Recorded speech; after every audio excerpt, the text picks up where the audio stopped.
Venez tous avec nous, venez tous avec nous, venez tous avec nous, jouer des plaisirs. Bonjour chers auditeurs, je vous souhaite la bienvenue à l'écoute du nouveau journal de Pascal Lassalle et votre serviteur est tout à fait heureux de vous retrouver pour une nouvelle émission, donc une émission qui, je dois d'ores et déjà le préciser, est préenregistrée. Donc les auditeurs et auditrices qui voudront se manifester à bon escient, comme d'habitude, je n'en doute point, pourront le faire par les moyens qui leur sont permis, une bonne vieille lettre manuscrite ou bien sûr utiliser la technique, d'ailleurs une question qui sera abordée aujourd'hui d'un point de vue qui nous est cher. Alors aujourd'hui j'ai le plaisir et l'honneur de recevoir une fois de plus un invité prestigieux qui est aussi un ami, qui est le fils d'une figure qui a marqué profondément un mouvement dont je suis issu et dans lequel je me reconnais toujours en grande partie. J'ai nommé aujourd'hui, en face de moi dans ce studio, Pierluigi Locchi. Pierluigi, bonjour. Bonjour Pascal, bonjour chers auditeurs. Voilà, donc avant de te présenter davantage, je dois aussi présenter notre deuxième invité qui est cette fois-ci à distance, qui nous joint par Zoom. Là aussi un autre vieil ami qui était d'ailleurs présent dans ce studio il n'y a pas si longtemps que ça. J'ai nommé mon vieil ami portugais Duarte Branquinho. Duarte, bonjour. Bonjour Pascal, bonjour à toi et bonjour aux auditeurs. Bon, toi, tu es dans une chambre d'hôtel. J'imagine qu'un soleil radieux illumine la Sicile à laquelle tu as la grande chance de séjourner sur les traces d'altières figures qui nous sont chères, des aventuriers normands, à la Stupor Mundi que fut Frédéric de Hohenstaufen, j'imagine. Hein. Tu iras sûrement faire un tour dans le palais des rois normands, à Palerme, entre autres choses. Je n'en doute point. Ouais. Et peut-être déposer quelques roses rouges, comme l'avait fait jadis Michel Marmin, sur le tombeau de Frédéric II.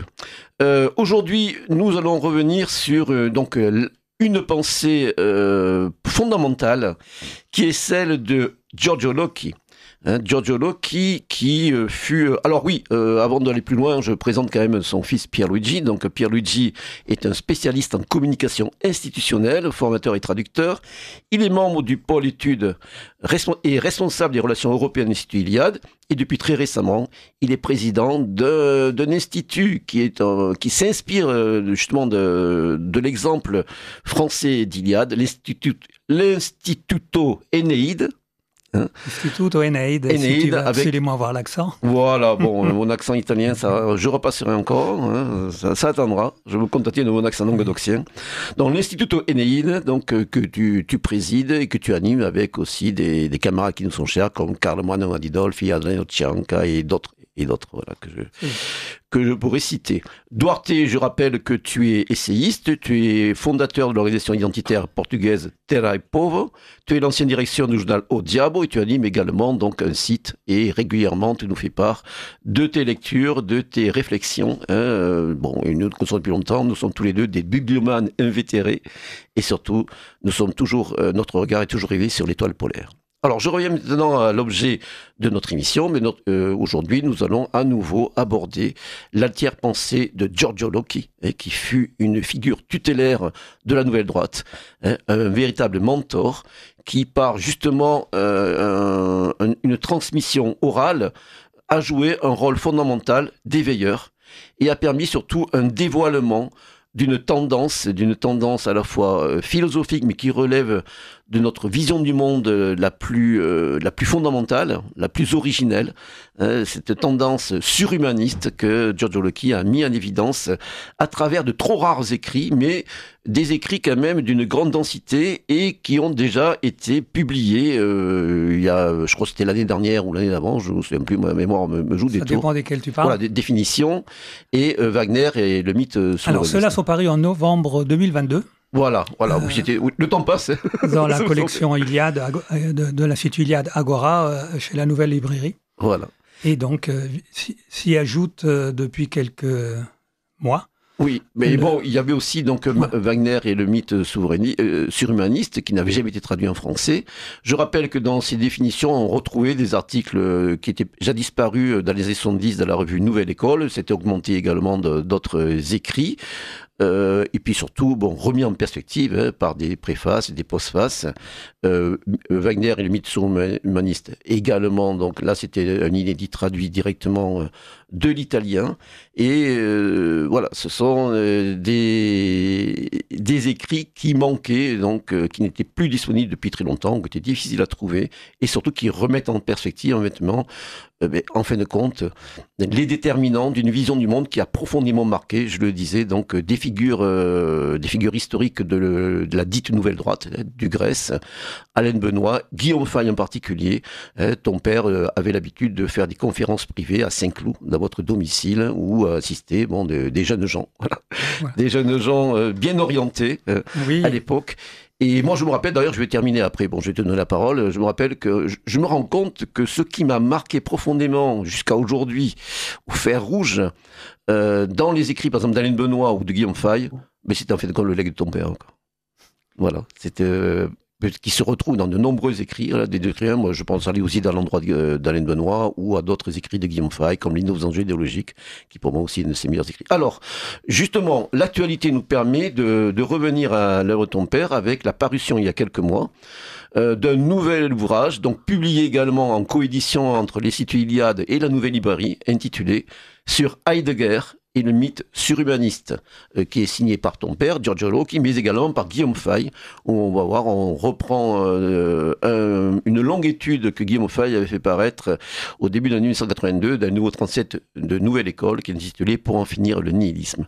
Alors, avant d'aller plus loin, justement, dans l'examen de ce nouvel ouvrage, on va voir, qui est extrêmement complet, et qui est même de facture quasi-universitaire, comme le remarque d'ailleurs un critique du site de Juan Asensio, qui a fait une excellente critique de l'ouvrage, justement.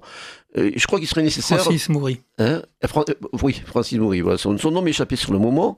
Je crois qu'il serait nécessaire pour nos plus jeunes auditeurs, notamment ceux qui n'ont pas eu l'occasion d'écouter le précédente émission qui abordait l'œuvre de ton père, et qui ont pu oublier, de resituer un petit peu qu'est-ce qui a constitué l'originalité, justement, de la pensée de ton père, donc en grande partie transmise oralement, et qu'est-ce qui caractérise, en fin de compte, ce qu'il a pu qualifier de tendance surhumaniste, et également revenir un petit peu sur la définition de quelques concepts, un vocabulaire particulier que ton père aimait à réactualiser ou à recréer, sachant que nous devons nous réapproprier les mots pour définir, en fin de compte, ce qui doit nous définir ou nous redéfinir. Oui, alors c'est un vaste panorama que tu me demandes, donc je vais partir de notions qui sont chères à nos auditeurs, ici à Radio Courtoisie. On peut dire que l'un des apports essentiels, ou en tout cas importants, dans l'œuvre de mon père est celui d'avoir mis en relief ce qu'il appelle le conflit épocal, et d'avoir fait un travail, je dirais, de généalogie profonde pour nous faire à tous voir de manière beaucoup plus claire, quelque part, je dirais, ce que nous ressentons et ce pourquoi chacun de nous se bat dans la vie, et ce pourquoi nous retrouvons pris dans un conflit qui est donné par l'époque dans laquelle nous vivons, une époque effectivement de déliquescence, de décadence, de perte de repères et d'asservissement de la population, je dirais, et comprendre pourquoi une partie de la population a totalement oublié ce qu'était son identité, ses racines, ce qui avait fait que leurs pères et les pères de leurs pères ont vécu, et puis une autre partie de la population qui sent évidemment, plus ou moins confusément, plus ou moins consciemment et avec plus ou moins de volonté d'action, la nécessité de réagir et de restaurer finalement des conditions qui nous apparaissent perdues. Mais cela va au-delà parce que comme nous le verrons, il ne s'agit pas seulement de restaurer des conditions perdues, il s'agit aussi de se projeter dans l'avenir. Donc je dirais le premier travail est celui de la mise en évidence de ce conflit épocal. Comment mon père arrive-t-il à parler de conflit épocal ? D'abord, ce conflit épocal, il l'identifie comme étant un conflit entre deux tendances historiques, donc comme deux volontés. Dans le livre dernièrement paru, dans un essai sur Heidegger, mon père va directement au noyau dur des choses. Il dit ce qui est toujours en cause, ce qui est toujours en question, fondamentalement, ce sont des visions du monde. Et effectivement, le conflit épocal que nous connaissons est à la racine un conflit entre deux visions du monde. Moi, je me rappelle ce qu'on a appelé métaphoriquement dans les cours de formation du Grèce une guerre des dieux, entre guillemets. Sinon, effectivement. Voilà. Alors, cette guerre des dieux, cette guerre des visions du monde est une guerre, est une opposition. La vie est une question de goût et de couleur, disait Nietzsche. Donc si effectivement, si on arrive à la substantifique moelle de ces deux tendances, elles ne sont pas discutables, elles sont de l'ordre du ressenti, elles sont de l'ordre des goûts et des couleurs, encore une fois. Et donc, mon père parlera d'une tendance égalitariste qui s'oppose ou qui voit s'opposer à elle depuis 150 ans une nouvelle tendance épocale qui a surgi, selon mon père et selon d'autres aussi depuis, avec Richard Wagner et Friedrich Nietzsche, et qui ensuite a essaimé, mais vraiment comme une traînée de poudre, dans toute l'Europe et dans la vision de mon père. Ce qui compte, au-delà de l'expression du moment philosophique, artistique, politique, métapolitique, quelle qu'elle soit, religieuse, de ces tendances, de ces deux tendances, ce qui compte encore, avant tout, est ce qui les sous-tend. Et ce qui le sous-tend est une vision de l'histoire. C'est là qu'on reviendra sur Heidegger tout à l'heure. Heidegger qui définit l'homme par rapport au restant du vivant et de l'univers, qui retrouve la spécificité de l'homme dans son historialité. Mais avant d'arriver à Heidegger, restons sur Locke. Et effectivement, nous avons certes un conflit épocal qui oppose deux tendances historiques, mais celui-ci se résume en réalité à un conflit entre deux visions de l'histoire qui sont incompatibles. Alors...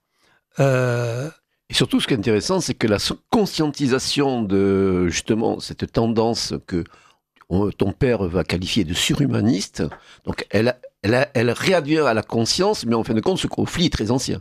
Là, il remonte à des siècles, depuis aussi l'irruption notamment du judéo-christianisme, ainsi qu'on a convenu de l'appeler, dans l'espace civilisationnel européen en particulier. Alors, on parle de l'espace civilisationnel européen, c'est important parce que moi, je le fais remonter en réalité à la première grande transformation que l'humanité a subie, qui est cette révolution néolithique qui a eu lieu sous plusieurs cieux entre il y a moins 12 000 et moins 7 000 ans, que différentes civilisations de l'époque ont connu, toutes pratiquement. Ça a eu lieu en Chine, ça a eu lieu en Mésopotamie, ça a eu lieu en Europe aussi un peu plus tard, ça a eu lieu, etc.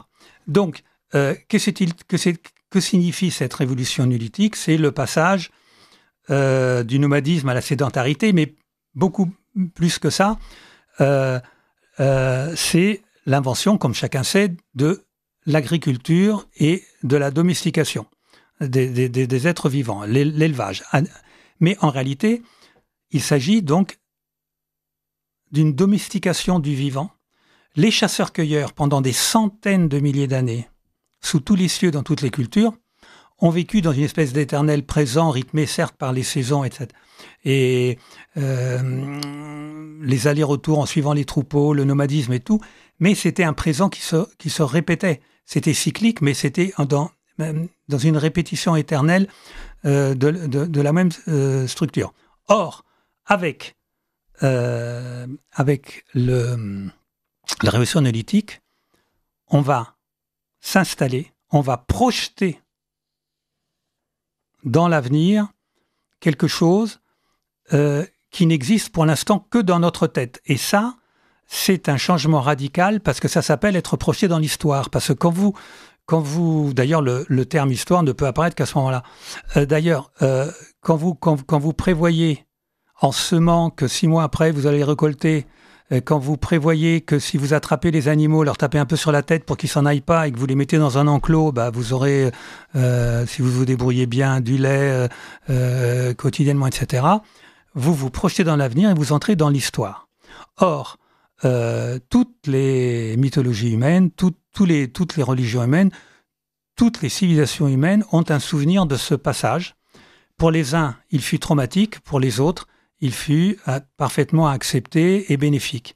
Voilà, comme d'ailleurs l'a montré notre ruralité Jean Audry, cela a entraîné pour les ancêtres les plus lointains des Européens, les Boréens, comme disait le millionnaire, ou les Indo-Européens de manière plus répandue, on va dire, plus large, une spécialisation. Voilà, une spécialisation, une complexification donc des sociétés avec notamment le fameux schéma trifonctionnel. Absolument. Sauf que j'ajoute que ce schéma trifonctionnel, en réalité, il s'applique à toutes les civilisations qui ont connu la révolution néolithique. La différence consiste dans l'acceptation ou le refus de ce nouvel état de l'humanité. Et ça, c'est fondamental.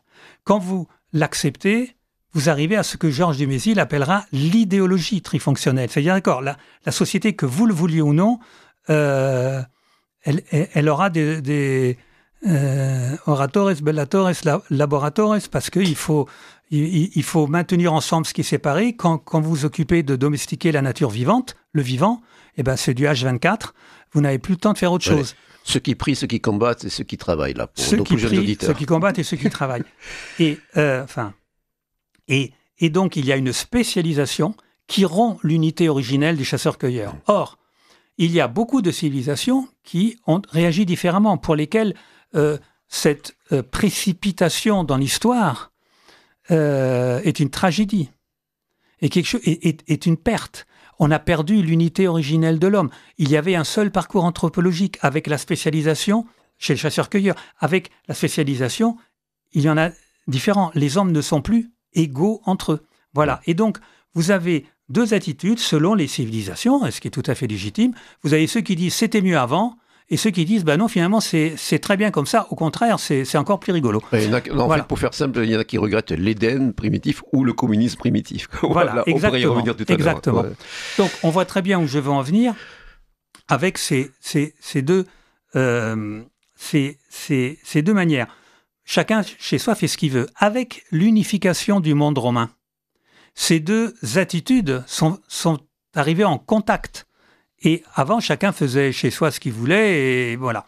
Et avec cette unification du monde, effectivement, les deux visions entrent en contact. Et donc, ça sera, comme on le sait, la revisitation chrétienne de l'Ancien Testament par le Nouveau, dont on se proclame l'héritage d'un côté, mais vous avez un Jésus-Christ qui, en même temps, tentera justement la synthèse. Si je prends notre Père qui est aux cieux, notre Père, c'est Deus Pater, c'est Jupiter. Donc, il y a cette attitude profondément indo-européenne, profondément européenne d'un côté, et de l'autre côté, vous avez la vraie vie. L'histoire reste quand même une vallée de larmes, il faut se sacrifier pour sauver une humanité déchue. Et la vraie vie, c'est après la mort, c'est à la droite du Seigneur. Une humanité marquée par le péché originel. Voilà. Parce que l'humanité est marquée par ce péché originel qui est celui du savoir. L'arbre du... C'est quoi le savoir? C'est ce qui a permis, justement, la sédentarisation, la révolution néolithique, etc. C'est absolument définitif dans l'Ancien Testament, dans la Torah, etc. Et avec le christianisme, c'est différent. Or, aujourd'hui, pour finir sur ces deux tendances épocales, pendant 15 siècles, il n'y a pas eu vraiment de problème, puisque en Europe, surtout dans l'Europe catholique, nous avons continué à vivre en européen notre foi, adaptant, je dirais, monothéisme intégral biblique à notre trifonctionnalité et même idéologique, comme dirait Dumézil, par la Sainte Trinité, etc. Sauf qu'aujourd'hui, nous assistons à une nouvelle révolution anthropologique du même ordre de la révolution néolithique, qui est la révolution technologique, et qui donc implique un changement du milieu dans lequel nous vivons. Je ne vous la referai pas sur l'Internet, etc., les téléphones portables et toute cette nouvelle technologie qui change fondamentalement le rapport de l'homme au monde et le rapport des hommes entre eux. Et nous assistons aujourd'hui à une, je dirais, renaissance ou une exaspération ou une fondamentalisation de ce conflit épocal entre deux visions du monde, de l'acceptation et du refus, je dirais, du changement et de l'adaptation de l'homme à son nouveau milieu.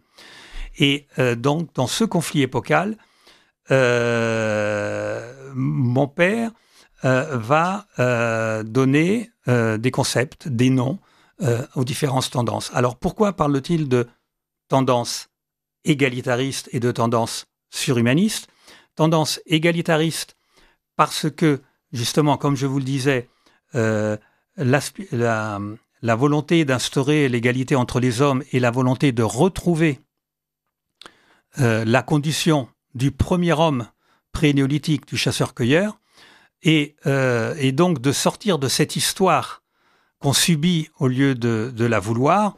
Et donc, ce sont des idéologies qui prennent la fin de l'histoire. Et là, on retrouve non seulement la lutte finale qui s'achèvera par la société sans classe du marxisme, mais on trouve aussi évidemment l'open society prônée par les ultralibéraux, etc. Voilà, on voit que ton père et Guillaume Faye en particulier, bon, dans son sillage, ont rappelé que la tendance égalitariste pouvait se décliner en plusieurs idéologies qui ont pu s'opposer en leur temps, et notamment, là tu fais allusion au marxisme, qui est une sorte de théodicée laïcisée, des fondamentaux, des linéaments de la vision du monde judéo-chrétienne, bon, qu'on l'ont montré beaucoup d'écrivains, et en particulier aussi, bien sûr, les figures de la Nouvelle Droite dans leurs nombreux travaux depuis déjà plusieurs décennies.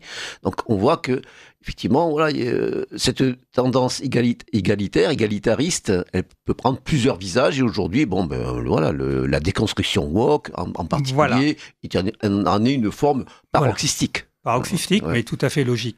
En fait, ce qui est commun à toutes ces formes, c'est justement la vision d'histoire, le sentiment de l'histoire. Or, pour tous, l'histoire est comment dire, l'histoire est linéaire, elle est segmentaire, elle est prise entre un alpha et un oméga. Notre histoire, c'est quoi?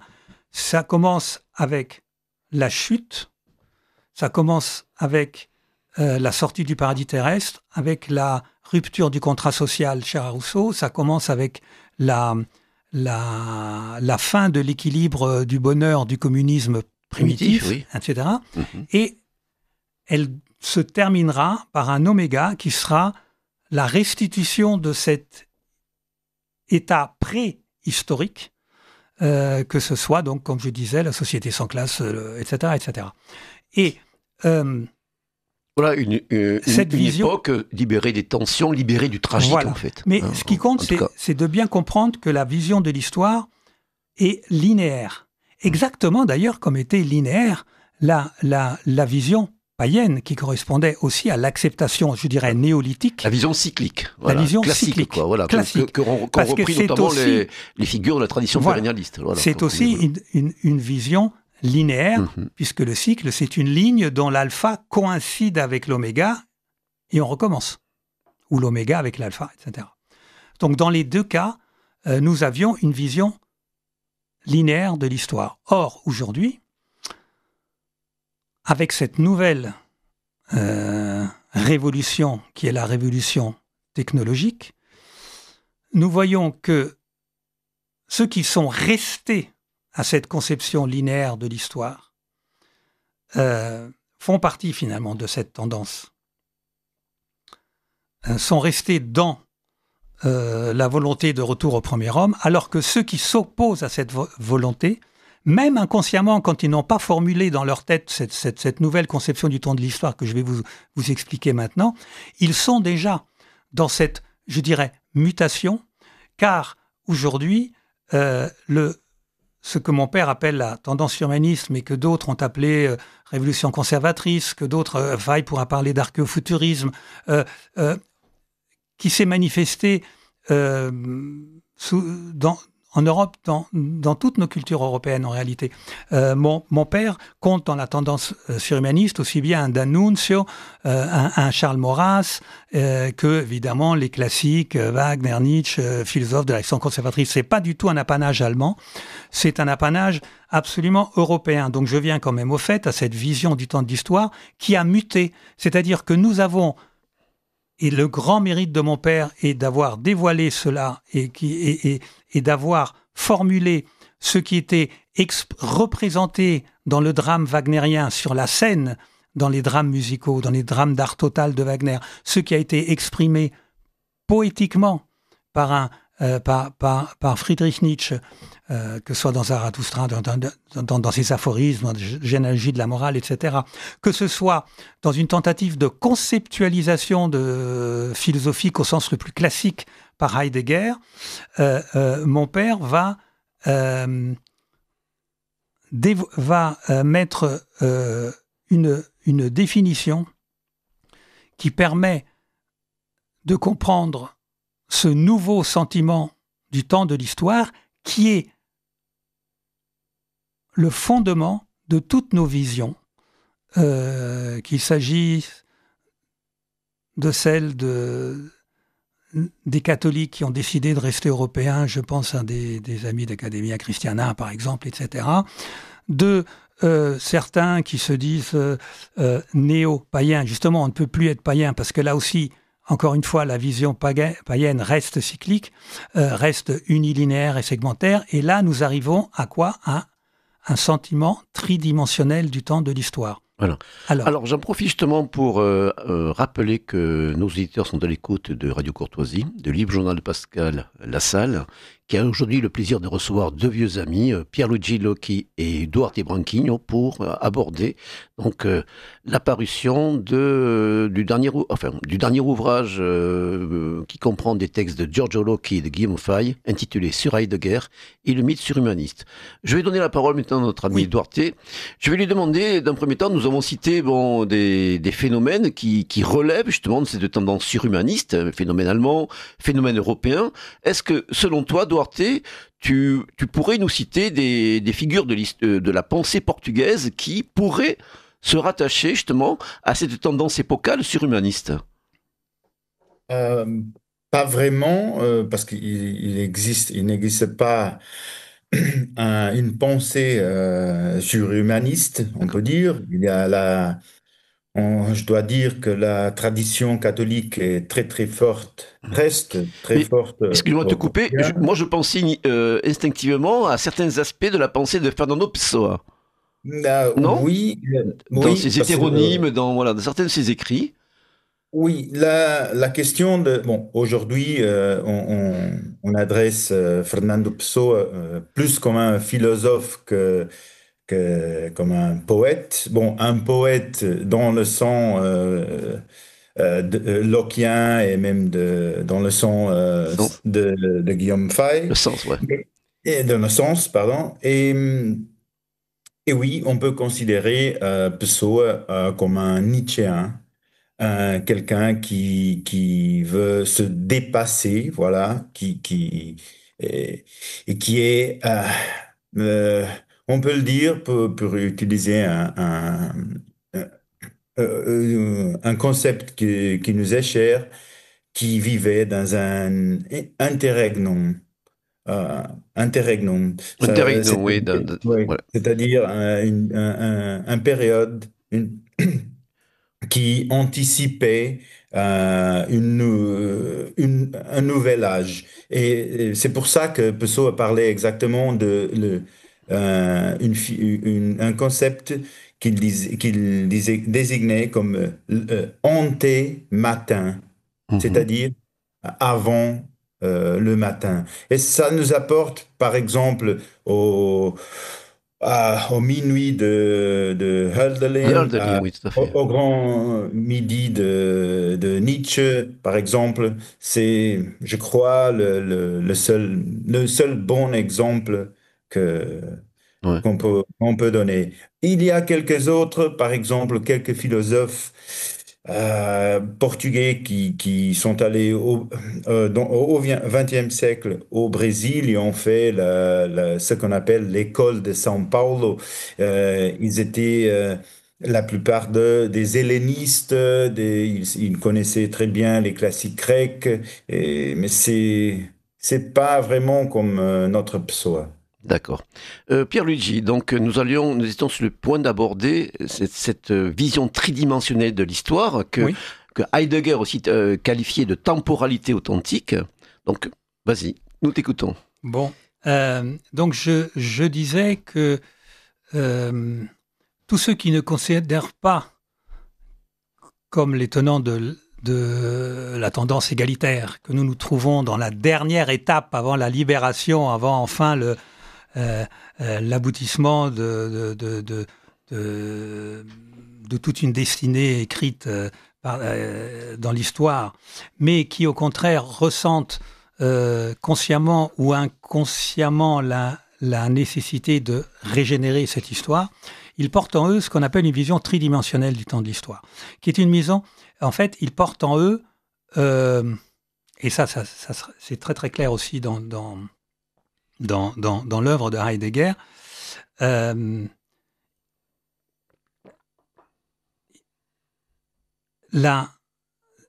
je dirais presque la preuve de la liberté de l'homme. C'est-à-dire une vision tridimensionnelle de l'histoire. Qu'on a aussi qualifié de vision sphérique. Alors, par rapport à la vision cyclique. pardon, excusez-moi, voilà, ouais. tu fais très bien de me rattraper, de me corriger. Parce que j'ai dit une grosse bêtise. J'ai parlé de vision tridimensionnelle de l'histoire, c'est faux, c'est vision tridimensionnelle du temps de l'histoire. Et l'image sphérique, alors, c'est exactement comme les 4 dimensions einsteiniennes. On ne peut pas se les figurer avec nos sens. Nous sommes inscrits dans un espace tridimensionnel et un temps unidimensionnel, linéaire, unidirectionnel et continu. Et ça, nous ne pouvons pas le changer, c'est notre réalité, je dirais, biologique. Hein, nous sommes inscrits dans un corps biologique qui lui-même ensuite est constitué d'interactions physico-chimiques à un autre niveau et à un autre niveau encore d'échanges microphysiques. Bien, quantiques si vous voulez, atomiques. Mais nous sommes à chaque moment de notre présent, nous avons cohabitant en nous le passé, l'actualité et l'avenir sous forme de mémoire pour le passé, projet pour l'avenir et présence à l'action pour l'actualité. À chaque instant de notre vie, nous sommes la synthèse des trois. Et ça veut dire quoi? Ça veut dire que ces 3 dimensions que sont le passé, l'actualité et l'avenir sont les 3 dimensions du temps de l'histoire. Et quand je dis « nous avons en nous », c'est que nous, c'est la conscience de chacun d'entre nous.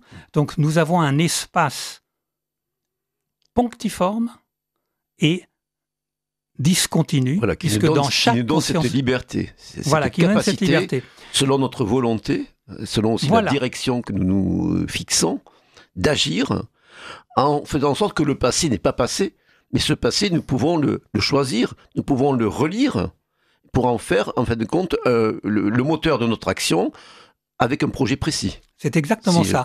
Tous les historiens, aujourd'hui, devraient acquiescer à cette vision, puisque chaque fait historique est remis en question, a une nouvelle signification à chaque perspective individuelle, humaine, à chaque conscience qui l'examine. Et chacun va interpréter un fait, va donner un sens, à un fait passé uniquement en fonction de son projet personnel au moment, dans le présent, il va donner cette nouvelle interprétation. Donc en fait, comme disait mon père, cette vision tridimensionnelle du temps de l'histoire, une fois qu'on l'a intégrée, c'est comme l'œuf de Coulomb.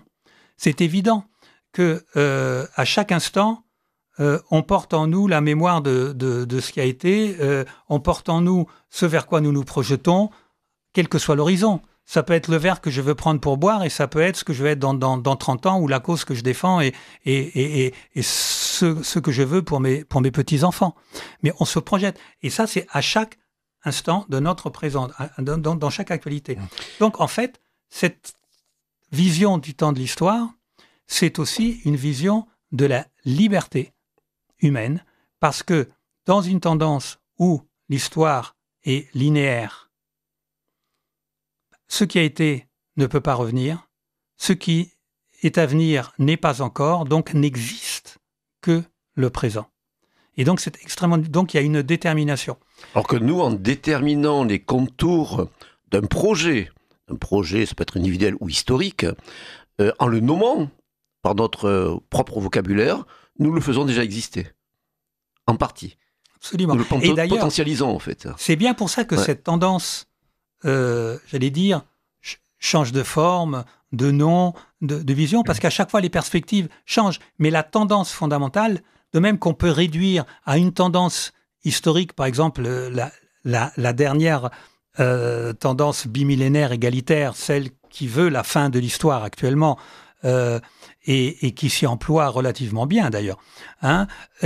Ce qui s'y oppose, ce qui s'y opposait dans le langage de Wagner, enfin dans le langage, quand Nietzsche parle de meine Bewegung, de mon mouvement, quand vous voyez dans la Révolution conservatrice, vous prenez un Sorel par exemple, ou un Maurras, ils ont des perspectives évidemment différentes, mais dans chaque fois, vous prenez les auteurs de la Révolution conservatrice, et je ne veux pas parler d'autres réalisations politiques, à chaque fois que vous avez un projet d'avenir, vous vous refaites à un passé revisité, interprété, qui en fait est déjà votre projet d'avenir. La France des 43 est déjà le projet d'avenir de Charles Maurras. C'est pour ça qu'il est dans cette vision. Agissant, voilà. Il nous pousse à l'action dans une direction bien précise. Absolument. Il est dynamique. Il y a une dynamique. Voilà. Il est dynamique. Donc il est dynamique. Alors, c'est vrai que quand ce sentiment du temps de l'histoire porté donc consubstantiel à ce que mon père appelle le mythe surhumaniste. Mon père appelle ça le mythe humaniste parce qu'il dit qu'à toute vision du monde, au départ, est portée par un mythe, non pas dans le sens négatif du terme, mais le mythe étant ici simplement un principe fondateur et organisateur, créant, agissant. Et donc ce mythe, évidemment, quand il apparaît, exactement comme le mythe chrétien, quand il apparaît, par exemple, dans la Rome païenne, ne dispose pas encore de son propre vocabulaire, et donc ne peut pas se dire, cette vision du monde que porte le mythe ne dispose pas encore de son propre vocabulaire, et donc elle ne peut s'exprimer que mythiquement. Donc ce sont des expressions soit artistiques, poétiques. La tentative de Heidegger de la conceptualiser était peut-être aussi déjà un peu, de son point de vue, à lui, à Heidegger, je parle, était peut-être déjà un peu trop prématuré dans la mesure où il a estimé très vite qu'il n'avait pas de lecteur capable de comprendre quand il voyait tout ce qu'on disait, et il est retourné plutôt vers la ZAG, comme il dit, donc vers une conception, disons, plus mystique, justement, du principe fondamental de ce qui fait que l'homme est homme. Voilà. Mais dans cette définition de l'humanité, il faut dire que des gens comme Wagner, comme Nietzsche, comme Heidegger, et évidemment dans la compréhension qu'en a mon père, il s'agit de retrouver non pas quelque chose de perdu qu'on avait, mais quelque chose que nous devons absolument conquérir pour pouvoir rester ce que nous étions. Oui, c'est un esprit qui nous anime, c'est un nouveau commencement, C'est un nouveau Un commencement. recommencement grec. D'ailleurs, avec deux notions là, tu parlais tout à l'heure d'un vocabulaire qui est redéfini. Ce serait intéressant de revenir sur un terme qui revient souvent, bien sûr, d'abord dans le cadre de la pensée d'Heidegger, mais ensuite dans le développement qu'en a fait ton père, c'est le terme d'historial par rapport à histoire. Premier terme. Et deuxième terme, justement, par rapport au projet qui est le nôtre, le projet de retrouver, en fin de compte, ce qui fonde notre européanité, avec, bon, bien sûr, une adaptation aux nouveaux défis qui s'offrent à nous. La technique, on va y revenir en fin d'entretien, en l'occurrence, c'est la notion d'espérial. Historial, espérial par rapport donc à Occident, et très rapidement, quelques mots là-dessus. Alors c'est vrai que dans le livre de ton père, bon, il y revient. Il y a effectivement aussi tout cela est sous-tendu par les multiples traductions qu'on a pu donner de termes originels employés par Heidegger, donc en allemand, bon, que ce soit les traducteurs français ou italiens. Hein. Ton père était très à cheval, et il avait raison sur justement l'étymologie des mots, en essayant un petit peu de leur redonner une signification qui soit souchée justement sur sa vision, sur ce qu'il a voulu remettre donc en place, en tout cas à la conscience de ceux qui allaient le lire. Donc on voit voilà ce terme historialité. Oui. Très rapidement, comment tu le définirais parfois? Tu l'as plus ou moins défini, mais comment tu l'expliquerais en quelque sorte? Alors, historial, c'est geschichtlich en allemand. Et effectivement, excellente traduction d'Henri Corbin, donc c'est l'une des premières traductions françaises, et qui, dans le cas précis, n'est pas à dépasser, parce que justement, il faut pourquoi parle-t-on d'historial qu'on invente au lieu de parler de historique, tout simplement. Oui, voilà, exactement.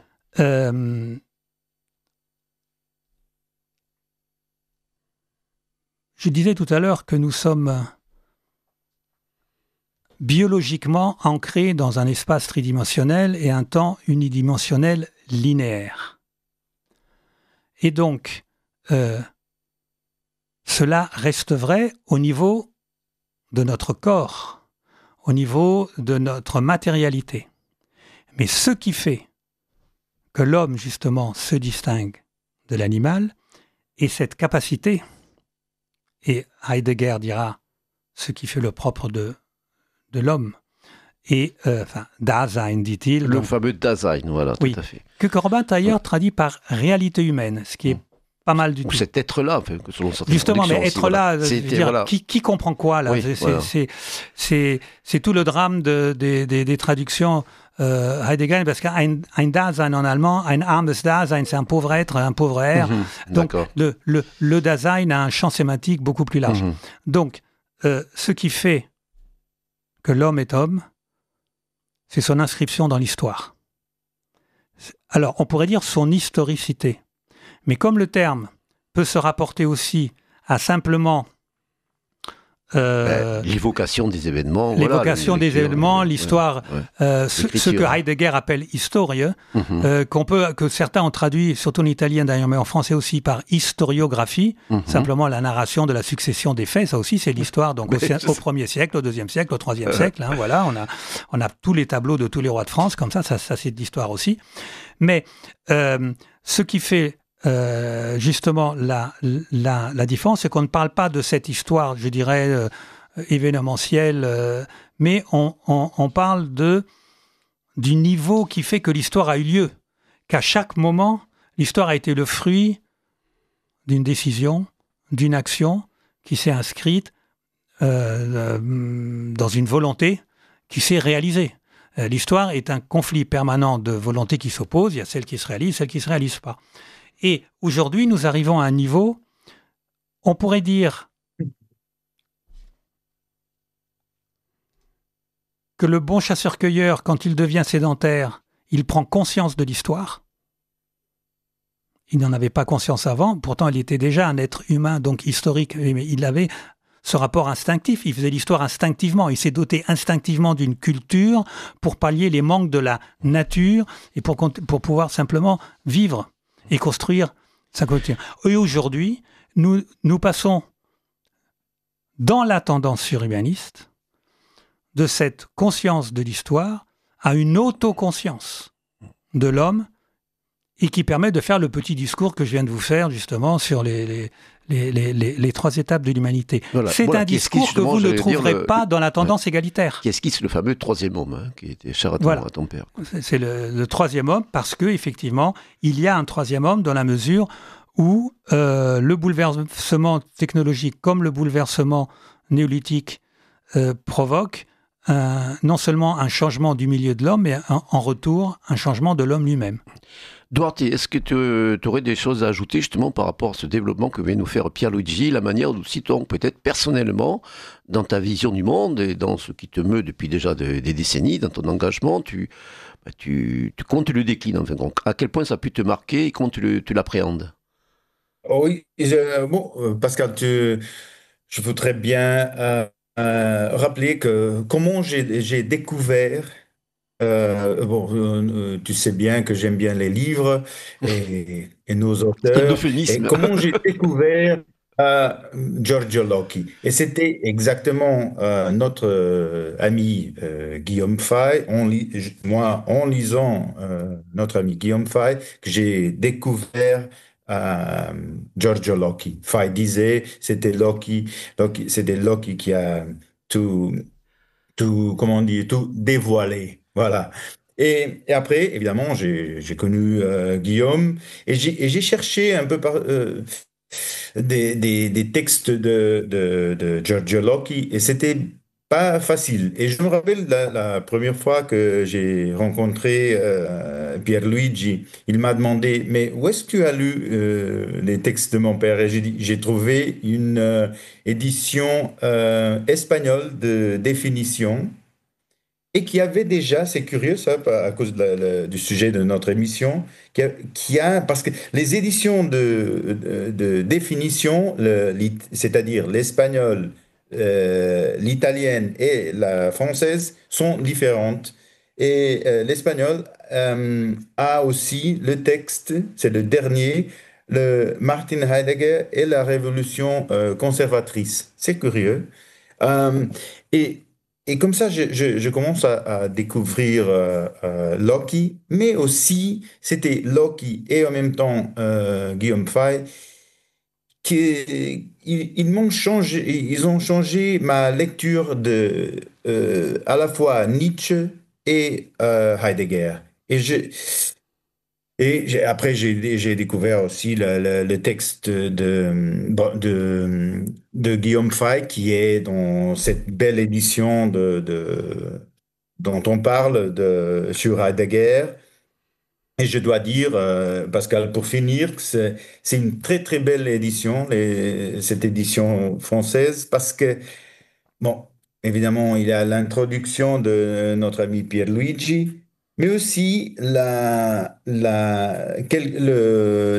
avec les fragments écrits par Giorgio Locchi sur Heidegger et la conclusion de notre ami Adriano Scianca. Voilà, la postface, je l'avais pas signalé tout à l'heure, il y a une postface, il y a un petit glossaire aussi, un glossaire minimal, comme le disait le critique Francis Moury, là, sur le blog Juan Asensio. Bon, c'est une édition quasi-universitaire, quoi. À travers à la fois des notes infrapaginales de Pierluigi, comme et effectivement énormément de précision et surtout c'est presque une édition pas critique, quoi, mais critique au bon sens du terme, quoi.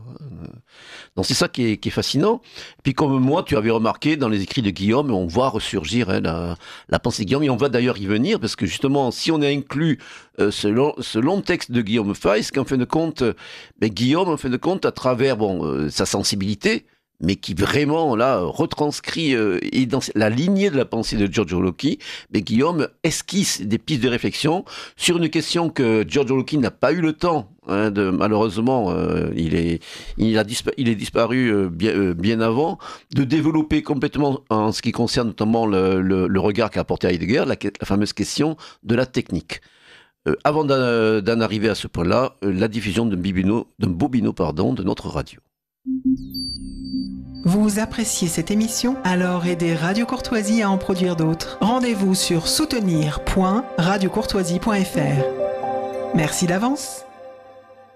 Bien, Nous revenons donc dans le cadre de notre émission où j'ai le plaisir de recevoir mes amis franco-italiens et portugais, respectivement Pierluigi Locchi et Dorothy Branchigno, pour évoquer donc l'ouvrage publié il y a quelques mois dans une coédition Institut Iliade, des nouvelles éditions de la Nouvelle Librairie, Giorgio Locchi, Guillaume Fay, sur Heidegger et le mythe surhumaniste. Alors justement, dans le texte, il est précisé, souvent c'est des remarques qui sont faites, on dit mais oui, mais bon, on dit que Wagner, Nietzsche, Heidegger étaient un peu les trois grands murs porteurs de cette tendance surhumaniste, mais il y avait des oppositions. Il y avait des oppositions, bon, il y avait une critique acerbe et violente de Nietzsche envers Wagner. Heidegger aussi a considéré Nietzsche comme le dernier métaphysicien. Et surtout, ce qui est quand même précisé dans l'ouvrage, c'est que nonobstant ces différences, ces divergences, il n'en reste pas moins que fondamentalement, ils se situent dans le même sillage, ils se situent dans la même lignée. Et malgré aussi, concernant Nietzsche et Heidegger, toutes les équivoques, les ambivalences qui ont pu être générées par les multiples exégètes de la pensée des penseurs, en particulier ceux qui avaient parfois réaliser la radicalité en quelque sorte de leur pensée et ont voulu un peu la travestir ou l'humaniser, enfin le cas d'Heidegger en particulier, surtout à l'occasion de l'apparition de ces fameux carnets noirs, et révélateurs de cette tendance. Alors je pense d'abord donner la parole à Pierluigi. Donc cette question de la technique, une question qui est d'une actualité brûlante. D'ailleurs, on associe parfois transhumanisme et surhumanisme. Bon, on a pu en discuter avec notre ami Stefano Vai il y a quelques mois, quelqu'un que tu connais très bien, Pierluigi. Comment appréhender cette question de la technique, surtout en tenant compte du fait que beaucoup d'exégètes d'Heidegger considèrent qu'Heidegger a été vraiment un critique féroce de la technique et qui voyait comme une sorte d'apothéose du nihilisme occidental en particulier, sous lequel nous vivons. Alors, il y a toujours...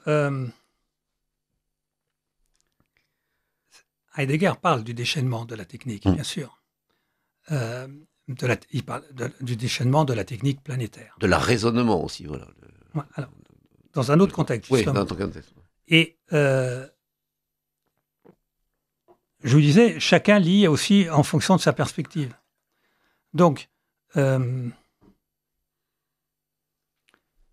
voudrais juste citer une phrase de Francis Mouride, justement, dans le blog de Juan Asensio, Juan Asensio, qui dit: la grande force de l'analyse de Giorgio Locchi est ici de se situer d'emblée, il parle des deux articles qui ouvrent le livre, sur le plan de la philosophie politique et de la philosophie de l'histoire, affirmant clairement ce que des générations d'exégètes et de commentateurs allemands, italiens et français des années 45 à nos jours avaient occulté par ignorance, incompréhension, voire délibérément. Heidegger fut le penseur par excellence, non seulement du présent, mais encore de l'avenir de la révolution conservatrice allemande. Et justement, on voit toujours dans Heidegger, surtout avec ses problèmes de traduction, l'être là, une pensée extrêmement abstraite, intellectuelle, voire décharnée, l'être, les temps, l'existant, etc. En réalité, et c'est une pensée qui est profondément ancrée dans le concret et dans la réalité. Et donc, effectivement, c'est pour ça que mon père va traduire Dasein tout simplement par l'homme. L'homme, voilà, oui. Ou personnalité.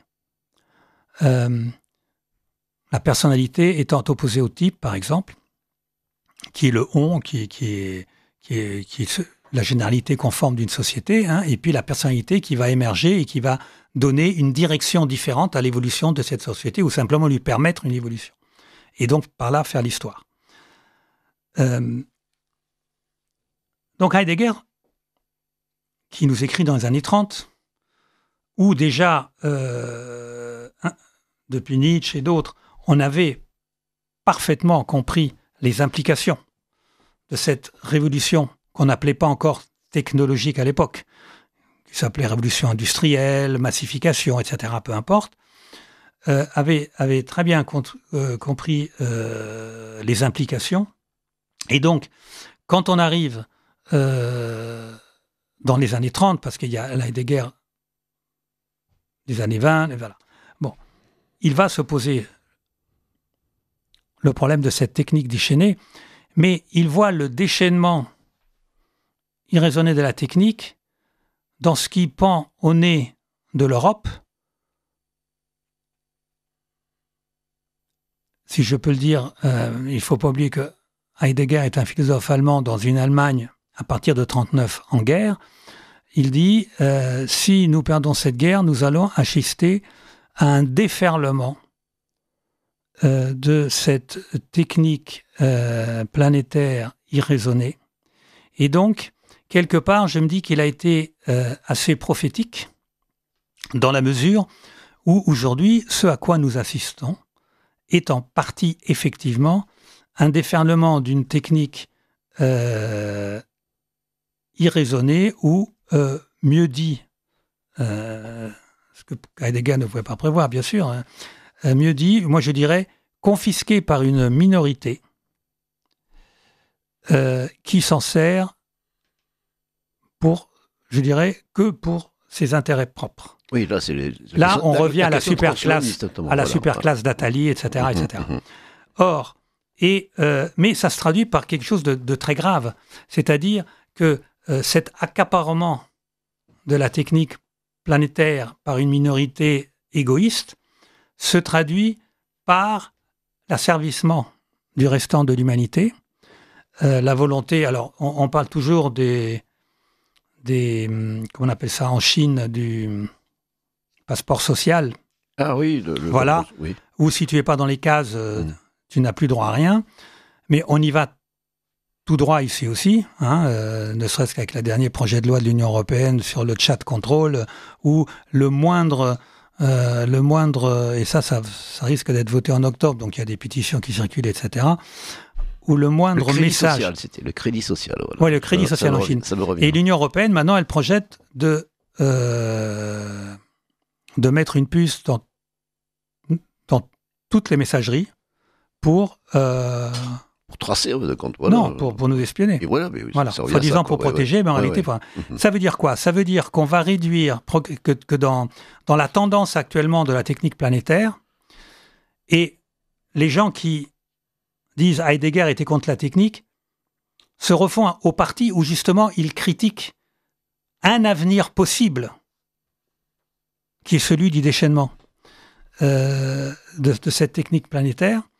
Et donc aujourd'hui, vous arrivez à voir, on se dirige vers une société où une petite partie de l'humanité, appelons-la ainsi, continuera de vivre dans l'histoire, d'évoluer, de faire des projets, et le reste va se retrouver réduit par l'hédonisme, par le consumérisme, par le matérialisme, à être régi par l'éternel présent, voilà, dans lequel on les maintient, quoi. En fait, à la condition animale telle que la décrivait le biologue Jacob von Uexküll, qui disait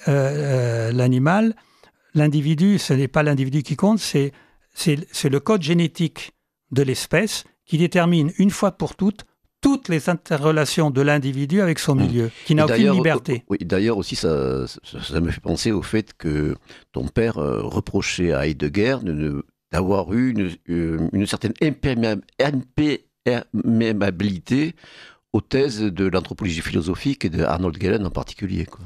Oui, mais... quelque chose, même si ça n'invalide pas, bien sûr... Bon, non, ça n'invalide pas, parce que c'est d'un autre produit. Voilà. Alors, j'y viens tout de suite. Je voulais juste terminer là-dessus. Oui. Donc, on est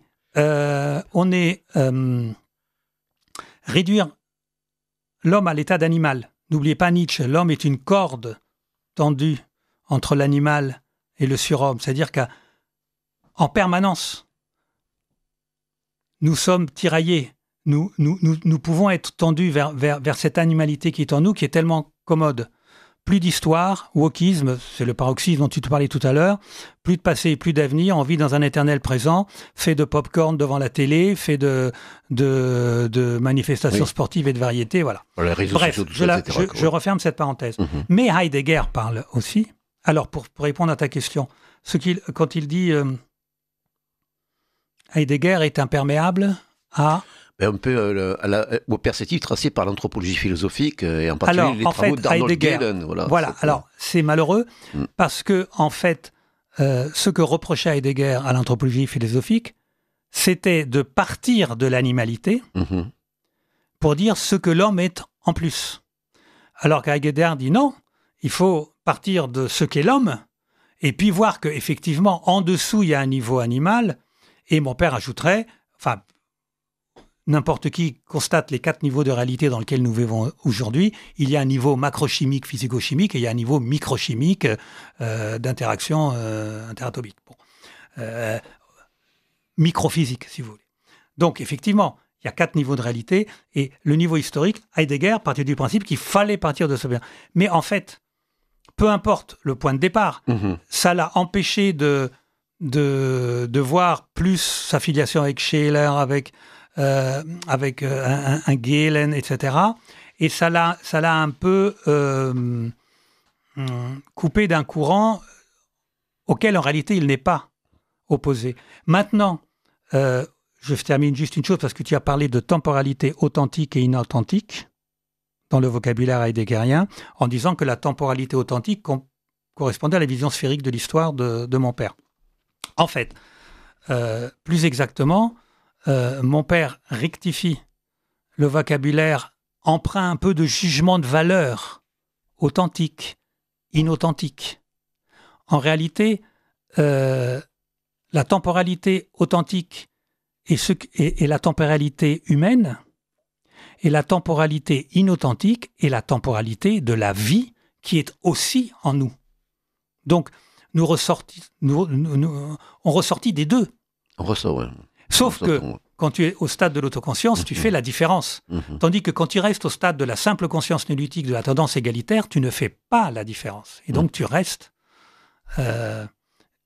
prisonnier de cette temporalité inauthentique dont parlait Heidegger. Alors donc, pour revenir sur la question de la technique, effectivement... Donc, dans une toute autre partie, mais bien souvent, et dans des endroits différents. Alors, je cite de mémoire, parce que j'ai perdu mes petits post-it dans le livre. Donc, alors d'abord, il y a un entretien, le dernier grand entretien que Heidegger a donné en 67 au Spiegel, etc., où on lui parle justement du déferlement de la technique, du côté tragique et tout. Où Heidegger répond « Je ne suis absolument pas convaincu que ce déferlement de la technique soit une catastrophe, à condition qu'on le maîtrise, en gros. » Et puis, dans d'autres endroits, Heidegger écrira et expliquera que la technique planétaire, ce que mon père va appeler la révolution technologique et ses conséquences, est un fait, est une donnée de fait. Donc il n'y a pas à être pour ou contre, elle est. Et que pour la maîtriser, il faut être capable de la penser. Or, le monde actuel ne pense pas la technique. Et pour la penser, il faut revenir à l'origine de cette technique. Or, je fais une parenthèse, j'explicite la pensée d'Heidegger, la grande différence entre les révolutions néolithiques et la révolution technologique, c'est que la révolution technologique, elle, est exclusivement le fait de l'homme européen. On l'a imposé au monde. Voilà. On l'a mondialisé, donc, Heidegger, mais essentiellement, c'est européen. Quoi. Ouais. Heidegger n'a pas écrit exactement ça, mais tout de suite après, il nous dit « Seule la pensée qui a originé la technique est capable de la penser. » Donc il faut revenir à la tradition européenne, et ça il le dit en toutes lettres, seule la tradition européenne est capable de penser la technique, à condition de bien comprendre, et Heidegger insiste énormément là-dessus, qu'il ne s'agit pas de retrouver ce qui a été, il faut retrouver la tradition européenne pour pouvoir... opérer un nouveau commencement. En ce cas précis, Heidegger parle d'opérer une conversion de la pensée. En se fondant sur la tradition européenne, nous devons opérer une conversion de notre propre pensée pour pouvoir rester fidèles à ce que nous avons été, ce que nous fûmes, et pour pouvoir exister à l'avenir. C'est encore une fois, Wagner parla du retour au rein menschliches, au pur humain. Nietzsche, c'est ce que Nietzsche appellera le tendre vers le surhomme. En ce cas-là, l'homme est l'homme du néolithique et le surhomme est l'homme de la révolution technologique, si vous voulez. C'est pas une espèce d'incroyable Hulk ou que sais-je. Ouais, donc le salut dans le plus extrême danger, comme disait Hölderlin, je crois. Ah oui, ben Heidegger le cite aussi. Là où croit le danger, croit aussi ce qui sauve. Tout à fait. Et effectivement, d'un point de vue technique, toute technologie comporte entre elles aussi, en elle aussi, le moyen d'en parer les effets. Alors justement, dans notre appréhension justement de la technique en général, moi je me souviens de textes d'Alain de Benoît, par exemple, qui reprenait des exégètes où on parlait, on allait dans le sens d'une technique comme sphère autonome qui nous aliène et que nous pouvons contrôler en fin de compte, qui est comme une sorte de fatalité. Est-ce qu'on pourrait considérer qu'une télévision, consciemment ou inconsciemment, se rattache en fin de compte à la tendance égalitaire? Je ne dirais pas. Non, je pense plus que dans le cas cité, je ne me permettrai pas de citer Alain de Benoît dans la tendance égalitaire, parce que là, tu pousses le bouchon un peu loin. Moi, ça m'avait frappé cette opposition. Oui, mais c'est frappant. À l'époque. C'est frappant. Ils avaient publié leur texte à peu près à la même époque. Alors, je pense d'abord que la pensée d'Alain de Benoît a évolué, mais ça, c'est à lui de venir à ce micro et de t'en parler. Moi, ce que je pense, c'est que si je me remets dans le contexte de l'époque, j'y vois plus un sentiment, voire une myopie.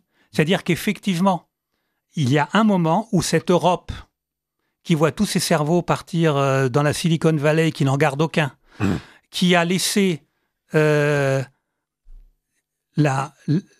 principaux déterminants de la révolution technologique en main à des sociétés états-uniennes, on va parler des GAFAM, etc., et qui n'a pas su, je dirais tout simplement, je ne parle même pas gagner la bataille de l'Internet, mais simplement s'en mêler. Aujourd'hui, toute notre société fonctionne sur quelque chose qui ne nous appartient pas. Ouais. Donc, on a ce sentiment de déferlement. Puis surtout, on voit, tu parlais de ce qui se passe, notamment chez les GAFAM et chez ces oligarques de la Silicon Valley. On voit aussi, ce sera un sujet peut-être que je serais amené à aborder, cette tendance de la néo-réaction, de tous ces penseurs, de l'accélérationnisme, les Dick Land, les Curtis Yarvin, les Peter Thiel, etc. aussi, qui se réapproprient, mais dans une perspective qui est plus qu'ambivalente, de ce que je crois en percevoir, encore largement connecté à la... Oui, Andresen, pareil. Andresen est parfaitement dans la tendance égalitaire, par exemple. C'est ce que j'allais dire. Voilà, absolument. Même si c'est ambigu. Il y a aussi la question du langage. Non, mais c'est ambigu parce que nous, on est forcément toujours attirés par et à juste titre, par ce dépassement nécessaire. Sauf qu'il faut bien comprendre une chose. Soit on reprend le manche, et seule la tradition européenne, comme dit Heidegger, seule notre vision spécifiquement, je dirais quasi éternellement, depuis toujours, indo-européenne, de la communauté de destin, fera que nous pourrons garder le statut humain, je dirais. Nous pourrons préserver l'humanité de tous les types d'hommes qui composent notre société hyper spécialisée et aujourd'hui totalement fragmentée, fonctionnant en compartiments étanches, comme on le voit tous les jours. Soit donc nous reprenons le manche de cette technique, et pour reprendre le manche, il faut penser la technique, et pour reprendre le manche, il faut former des ingénieurs qu'on garde chez soi, pour reprendre le manche, il faut rester maître de la fusion nucléaire, il faut rester maître de l'ordinateur quantique. Aujourd'hui, il faut être maître de deux choses. La production d'énergie, qui va être nécessaire multiplié par 10, mais pas en jouant avec des petits moulins à vent qui ne servent à rien. Et il faut être à même de pouvoir l'utiliser à bon escient, donc maîtriser la technologie, ordinateur quantique. Et là, l'Europe n'a pas dit un dernier mot. Nous verrons bien. En tout cas, Duarte, ton avis justement, toi, ton regard justement sur cette appréhension du défi posé par la technique, mais qui est un défi en fait de compte, qui ressort de notre ADN immémorial en quelque sorte, originel. Comment tu perçois toi personnellement cette question de la technique et j'imagine au prisme en partie des écrits de Locke et de Faye. Ah oui, mais Pascal, une chose que j'ai bien appris, c'est que Heidegger, évidemment, n'était pas contre la technique, comme nous savons bien que, bon, tous les exégètes de Heidegger, notamment de gauche, qu'on connaît bien. Et bon, je voudrais dire que même à cause de Heidegger, c'est intéressant de lire que notre Guillaume Fay, il dit exactement, et il marque comme le fait Giorgio Locke, que Sein und Zeit, être étant, est le commencement de l'œuvre de Heidegger. C'est d'habitude, je dis, c'est un peu comme une introduction, un glossaire pour une œuvre à venir. Et ça, c'est très important. Et il y a des moments dans l'œuvre de Heidegger qui n'intéressent pas vraiment à nos amis de gauche. Et c'est pour ça qu'ils se prennent toujours à être étants et ils ne s'en sortent jamais. Ils donnent des interprétations propres à tous les concepts heideggeriens. Or, Giorgio Locke et Guillaume Fay dans son sillage, bon, nous donne, je crois, une lumière, je peux dire. Pascal, si tu me permets, j'aimerais bien de citer notre Guillaume Fay sur la technique et cette question-là. Je t'en prie, mon cher Duarte. Ouais. Dit-il, en Grèce, on le sait, la technique était un dévoilement producteur. Aujourd'hui, pour reprendre un sens, elle doit devenir un dévoilement provoquant. C'est vraiment notre Guillaume. Et c'est pour ça Le meilleur Guillaume en plus. Oui. Ouais. Ouais, oui, ouais.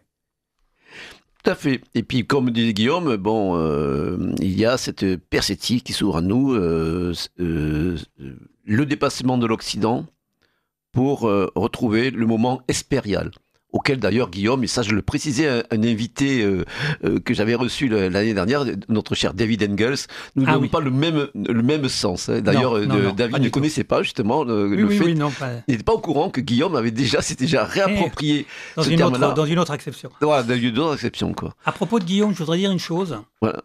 Oui, vas-y. Très rapidement. Il nous reste 13 minutes. Bon, très rapidement. Sur le livre, parce qu'on parle quand même de ce livre paru il y a quelques semaines, donc sur Heidegger et le mythe surhumaniste. Heidegger, si on n'est pas vraiment déjà assez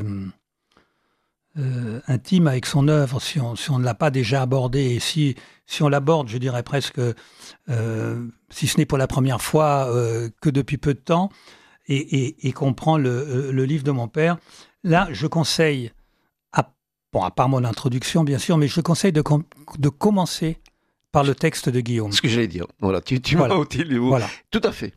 Hein? Moi, je l'ai lu quand j'étais étudiant, je dois avoir 19 ans, dans ma bibliothèque universitaire, où j'errais très régulièrement. Il y avait 2 numéros de Nouvelle École, le numéro 21-22 sur Georges Dumézil et le numéro sur Heidegger. Et je me rappelle, j'avais aucune formation philosophique, mais le texte de Guillaume m'a transporté.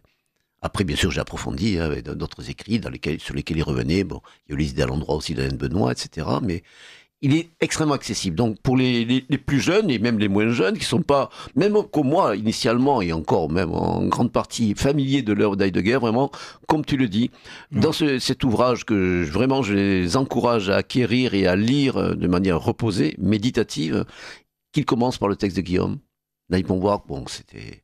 Enfin, même Francis Moury, qui est un critique quand même, voilà, très attentif, on va dire. Donne le même conseil. Il donne le même conseil, non seulement, et puis surtout, il est très élaurié sur justement la prose de Guillaume, voilà, qui n'est jamais aussi lumineux, aussi abordable, et surtout galvanisant et enthousiasmant au sens étymologique du terme. On est transporté par cette vision et surtout cette perspective de renouveau espérial qui se base sur le fait de se raccorder, de se relier à une origine, mais sans pour autant tomber dans des dérives ou des impasses réactionnaires, de pur regret de formes et d'époques qui sont irrémédiablement passées en tout cas voilà, au niveau de leur réalisation effective dans notre monde. Il nous reste une dizaine de minutes. Alors avant de revenir éventuellement sur tes projets, Pierluigi, je voudrais quand même faire 2 petites chroniques rapides comme d'habitude. Alors j'ai reçu et lu il y a quelques mois un ouvrage de quelqu'un aussi que tu connais parce qu'il a co-traduit des textes de ton père avec toi, Philippe Bayet. Donc Philippe Bayet, figure historique, traducteur émérite de Julius Evola, qui a commencé en tant que traditionnaliste révolutionnaire, ensuite qui est revenu il y a quelques années avec une vision beaucoup plus nietzschéenne, donc de ce qui prônait comme le parti de la vie, aussi plusieurs ouvrages de recueil d'articles en général, ou d'essais aussi qui reliaient l'écologie originelle au filon de la révolution conservatrice. Donc Philippe Bayet, en ce moment, j'étais surpris de le découvrir. Il est dans on va dire un moment conservateur. Ou plus précisément, comme il le dirait, entre guillemets, anarcho-conservateur, avec un ouvrage publié par les éditions Eidos, donc les éditions Eidos qui publient également la revue Sparta, dont il est le directeur, et une revue d'ailleurs que je recommande vivement, donc avec un ouvrage intitulé « Le conservatisme contre l'idéologie », suivi de dérives inactuelles, avec des espions, des esthètes, un médecin et un sage pouvoir. En fait, l'ouvrage est composé de 2 grands moments, si je puis dire. D'abord, un essai, un ensemble d'essais, d'aperçus, d'informations politiques, de développement théorique et d'articles qui abordent des thèmes et des personnages qui relèvent donc de la sphère conservatrice, à la fois dans le temps, de la première moitié du XIXe siècle au début du XXe siècle, et dans l'espace, principalement le monde anglo-saxon, états-unien et britannique, mais également des développements en France, en Allemagne et au Portugal. Donc, sont abordées des figures qu'on connaît plus ou moins bien, plutôt moins que bien. Edmund Burke, bien sûr, Edmund Burke, donc figure historique, mais également Russell Kirk, William Buckley, Murray Rothbard, Ron Paul, Patrick Buchanan, Joseph Sobras ou Michael Oakeshott, ou pour terminer Theodore Danpley. Donc des noms qui ne sont pas tellement familiers en fait. Et d'ailleurs, avec le côté polémique qui le caractérise, Philippe Bayet dévoile à son, comme il le considère, un peu les insuffisances de la pensée politique ou de l'étude politique française. Il critique vertement le dictionnaire du conservatisme, où il montre que parfois par sectarisme ou aveuglement, ça vient des États-Unis, on ne s'est pas assez penché là-dessus. Bon, maintenant, effectivement, par rapport à la tendance surhumaniste non définie, nous pouvons convenir que beaucoup de ces penseurs ne s'y situent pas forcément. Ils sont peut-être d'une tendance anti-égalitariste, mais ça n'en fait pas. Ça n'a rien à voir. Voilà, ça n'a rien à voir. Et d'ailleurs, c'est précisé dans le recueil de George Holke et Guillaume Fay. Ça n'en fait pas forcément des membres, enfin, si je puis dire, ou des figures de la tendance surhumaniste. Et ensuite, il y a une série d'articles tout à fait lumineux. Et là, je pense à toi, Duarte. Il y a une étude sur le bon docteur Oliveira Salazar, que je trouve excellente, mais également des articles sur Abel Bonnard, sur l'Orchestre Rouge, sur différentes hommes figures, plus ou moins connus d'ailleurs. Paul Carton, je ne connaissais pas également, et qui les relie un petit peu à l'essai principal. Rainer Gehlen, le maître espion allemand, qui va opérer donc dans l'après-guerre. Flaubert, je vois. Mais l'essai sur Salazar vraiment vaut le coup. Je ne sais pas si Duarte, tu t'es procuré cet ouvrage. C'était non, je ne savais pas, mais... Voilà, le conservatisme contre l'idéologie. C'est... Bon, beaucoup de ces articles avaient été publiés initialement dans Rivarol, ils ont été souvent repris, augmentés, etc. Voilà, donc Philippe Bayet, le conservatisme contre l'idéologie, suivi de Dérives inactuelles, aux éditions Eidos, donc pour la modique somme de 22 €. Et toujours, bon, la belle réalisation de cet éditeur. Deuxième ouvrage, bon, sur lequel je n'inciterai pas trop, mais que je veux vraiment quand même signaler, je suis en train de le lire, je suis prêt pour la moitié, c'est le fabuleux ouvrage d'Andrea Scarabelli sur la vie aventureuse de Julius Evola. Et alors là, franchement, je ne suis pas vraiment niveaulien, mais je suis profondément marqué par l'œuvre de Julius Evola chez Ars Magna. Voilà, un bouquin format A4 qui aurait mérité d'ailleurs une couverture cartonnée et une meilleure relecture. Bon, ça coûte 52 €, mais il y a 800 pages. Et bon, franchement, on découvre énormément de choses. Et juste là, a toujours été discret sur sa vie personnelle. Il a vaguement évoqué à l'aune de son œuvre dans Le Chemin du Cinabre. Mais là, vraiment, on voit que l'auteur, Scarabelli, a fait un travail de plus d'une dizaine d'années, rencontré énormément de personnes, a eu accès à des archives. Bon, il est un des secrétaires de la Fondation Julius Evola, animé par Gianfranco De Turris. Donc vraiment, c'est un ouvrage également que je recommande vivement. Et j'en profite pour terminer, donc pour rappeler les références de l'ouvrage, en tout cas, que nous avons abordé. Giorgio Locchi, Guillaume Faye, sur Heidegger et le mythe surhumaniste, dans la collection Agora, co-publiée par l'Institut Iliade et l'édition Nouvelle Librairie. Et comme nous le disions, il y a 2 textes de Giorgio Locchi, Le temps de l'histoire et Solutions d'histoire, qui sont extraits de la revue Element de Pierre Krebs. Non, le premier seulement. Oui, le premier, c'est l'héritage éternel, je crois. Das Übergängliche Erbe, je crois, non ? Il me semble, c'est un ouvrage collectif. Ça, c'est le deuxième. C'est le deuxième, voilà. Ensuite, il y a Element, et le deuxième, voilà. J'ai traduit de l'allemand. Ensuite, il y a le texte inachevé, donc Le temps de l'histoire est...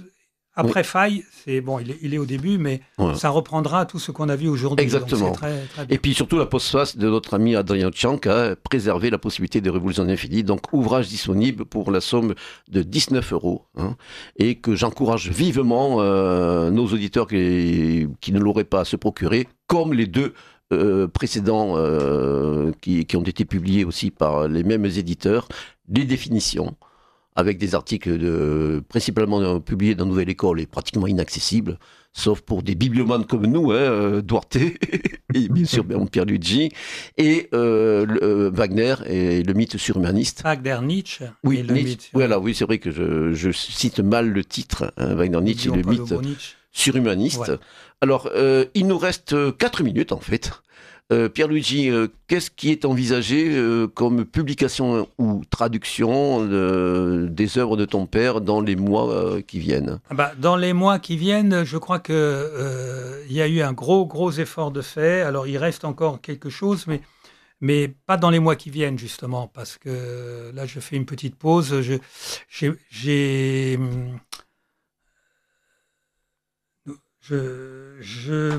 plus d'engagement qu'avant en Italie. Et oui, de ta fonction de président maintenant de l'Institut Énéide. Avec ma fonction de président, je continue de travailler, etc. Donc, il faut savoir que la publication de ces livres m'a demandé, je ne sais plus, 4-5 années de travail, si je reprends le tout, parce qu'il y a effectivement la traduction, mais il y a aussi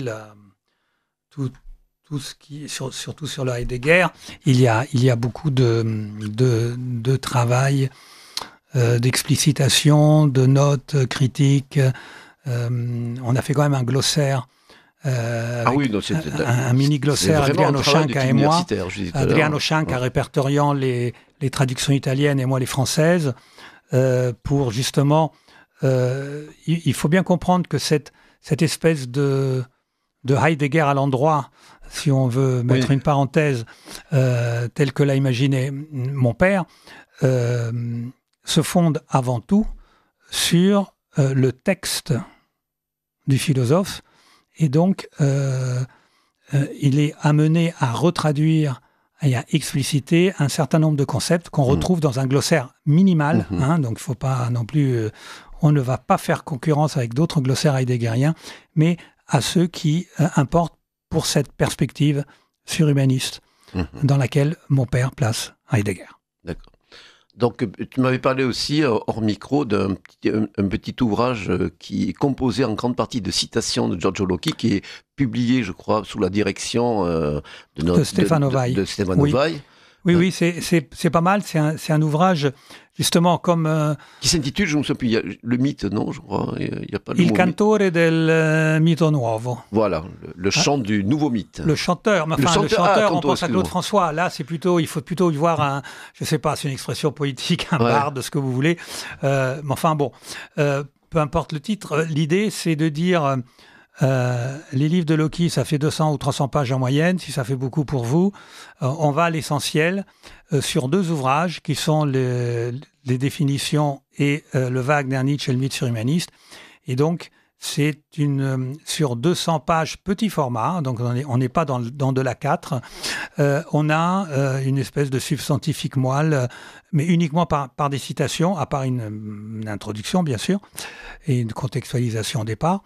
De la pensée de mon père. Donc j'espère que ça aussi verra le jour en France bientôt. Voilà. Mais nous l'espérons tous. Voilà. Donc c'était sur ces bons mots, pleins d'espoir, que nous allons prendre congé de vous. Merci beaucoup Pierluigi de nous avoir fait l'honneur et le plaisir d'être présent pour évoquer l'altière œuvre de ton père. Et Duarte, je suis désolé de t'avoir retiré du soleil sicilien pendant cette heure, mais en tout cas un grand merci de nous avoir apporté ta contribution, et qui est toujours précieuse, même si je ne peux pas donner tout le temps de parole que tu aurais mérité. Nous nous reverrons très bientôt, bien sûr, Duarte. Voilà, c'était Pascal Lassalle à la direction de ce libre journal qui vous donne rendez-vous le mois prochain pour de nouvelles aventures métapolitiques. Au revoir.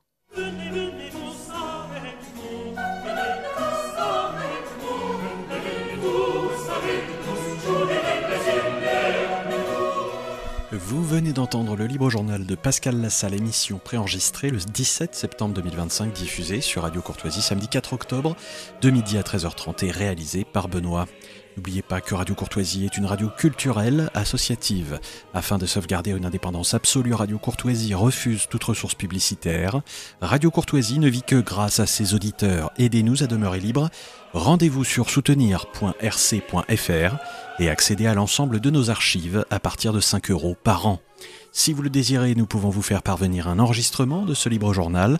Commandez le CD-ROM pour le prix franc de port de 9 € ou 6 € seulement si vous êtes adhérent de notre association. Je vous rappelle notre adresse, Radio Courtoisie 61 boulevard Murat, 75 016, Paris.